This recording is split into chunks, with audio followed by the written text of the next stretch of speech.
ರಾಹುಲ್ ಭೇಟಿ ಬಳಿಕ ಸೋನಿಯಾ ಭೇಟಿಗೆ ಡಿ ಕೆ ಶಿವಕುಮಾರ್ ಪ್ಲಾನ್ ಮಾಡಿಕೊಂಡಿದ್ದಾರೆ. ಸೋನಿಯಾ ಎದುರು ಎಮೋಷನಲ್ ಕಾರ್ಡ್ ಪ್ಲೇ ಮಾಡೇ ಬಿಡ್ತಾರಾ ಡಿಸಿಎಂ ಡಿ ಕೆ ಶಿವಕುಮಾರ್? ಹೊಸ ರಣತಂತ್ರವನ್ನ ಹೂಡಿದ್ದಾರೆ DCM D K Shivakumar. AICC ವರಿಷ್ಠೆ ಸೋನಿಯಾ ಭೇಟಿಗೆ ಡಿ ಕೆ ಶಿವಕುಮಾರ್ ಸಿದ್ಧತೆ ಮಾಡಿಕೊಂಡಿದ್ದಾರೆ. ಕೊಟ್ಟ ಮಾತನ್ನ ಮತ್ತೆ ಮತ್ತೆ ನೆನಪಿಸಲು ಕೆಪಿಸಿಸಿ ಅಧ್ಯಕ್ಷರು ರೆಡಿಯಾಗಿದ್ದಾರೆ. ಬಟ್ ಸೋನಿಯಾ ಗಾಂಧಿಯವರು ಡಿ ಕೆ ಶಿವಕುಮಾರ್ ಅವರಿಗೆ ಟೈಮ್ ಕೊಡ್ತಾರಾ?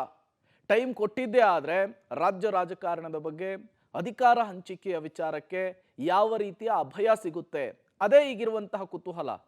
ಮೈಸೂರು ಏರ್ಪೋರ್ಟ್ನಲ್ಲಿ ರನ್ವೇನಲ್ಲಿ ಸಿಎಂ ಡಿಸಿಎಂ ರಾಹುಲ್ ಗಾಂಧಿ ಜೊತೆಗೆ ಮಾತನಾಡಿದ್ರು. ಕಮ್ ಟು ಡೆಲ್ಲಿ ಅಂತ ಹೇಳಿದ್ರು. ಈ ಅಸ್ಸಾಂ ಚುನಾವಣೆಯ ನೆಪದಲ್ಲಿ ಈಗ DCM D K Shivakumar Rahul Gandhi ಭೇಟಿಯಾಗಿದ್ದಾರೆ. ತಮ್ಮ ಮನದಾಳದ ಮಾತನ್ನು ವ್ಯಕ್ತಪಡಿಸಿದ್ದಾರೆ.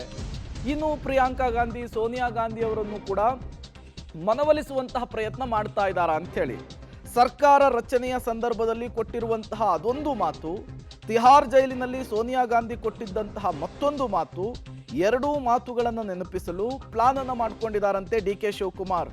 ಇವತ್ತು ಸಹ ದೆಹಲಿಯಲ್ಲಿಯೇ ಡಿಸಿಎಂ ಡಿ ಕೆ ಶಿವಕುಮಾರ್ ಇದ್ದಾರೆ. ಹೈಕಮಾಂಡ್ ನಾಯಕರ ಭೇಟಿಗೆ ಕಸರತ್ತನ್ನು ಮುಂದುವರಿಸಿದ್ದಾರೆ.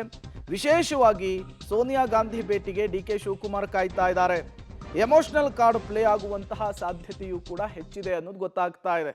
ಬಟ್ ಅನಾರೋಗ್ಯದ ನಿಮಿತ್ತ ಮೊನ್ನೆಯಷ್ಟೇ ಆಸ್ಪತ್ರೆಯಿಂದ ಡಿಸ್ಚಾರ್ಜ್ ಆಗಿರುವಂತಹ ಸೋನಿಯಾ ಗಾಂಧಿ ಅವರು ಡಿಸಿಎಂ ಡಿ ಕೆ ಶಿವಕುಮಾರ್ ಅವರಿಗೆ ಚರ್ಚೆಗೆ ಅವಕಾಶವನ್ನು ಕೊಡ್ತಾರ.